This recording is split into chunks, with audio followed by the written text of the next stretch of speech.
გულზე ხელს დავიდებ და გულწრფელად გეტყვით.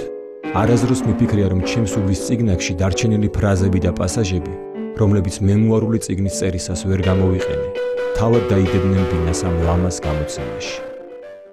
წიგნიდან, რომლის გამოცემაზეც არ უფიქრია, დღეს მკითხველისთვის ნაწყვეტებს კითხულობს.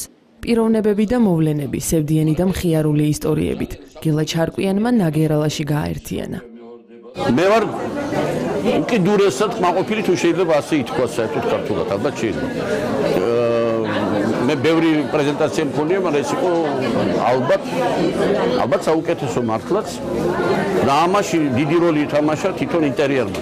ინტერიერმა მე ფერდულაში მაგ არა ინტერიერი არქიტექტურული, არამედ ინტერიერი ამბიანსასაც ეძახიან, ანუ ესე იგი ატმოსფერო.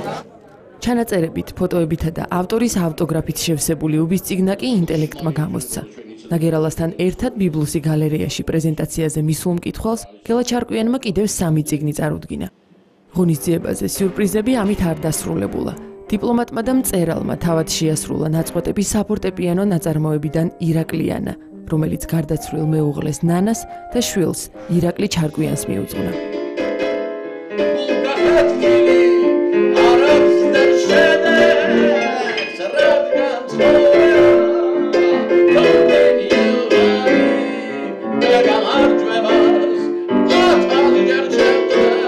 წარვადგინეთ გამოცემა ინტელექტისა და არტანუჯის მიერ გამოცემული გელა ჩარკვიანის 4 წიგნი, ჟანრობრივად ერთმანეთისგან ძალიან განსხვავებული, ძალზე საინტერესოდ და შინაარსიანად ისაუბრა ავტორმა.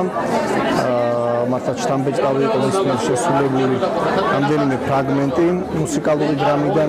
ძალიან კმაყოფილი არის მოსული მომხმარებელი სტუმრები ბატონი გელა ჩარკვიანის საღამოთი.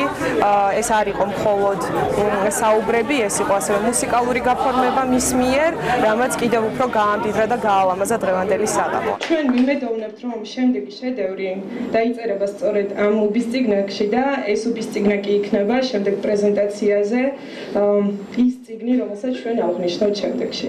ღონისძიების დასასრულს გელა ჩარკვიანმა ბიბლუსისგან საჩუქრად უბის წიგნა კი მიიღო. ჩარკვიანების საოჯახო ფოტოებით და პირადი ხელნაწერების ასლებით გაფორმებული ექსკლუზიური წიგნა კი მწერლის ახალი ჩანაწერების დასაწყისი იქნება.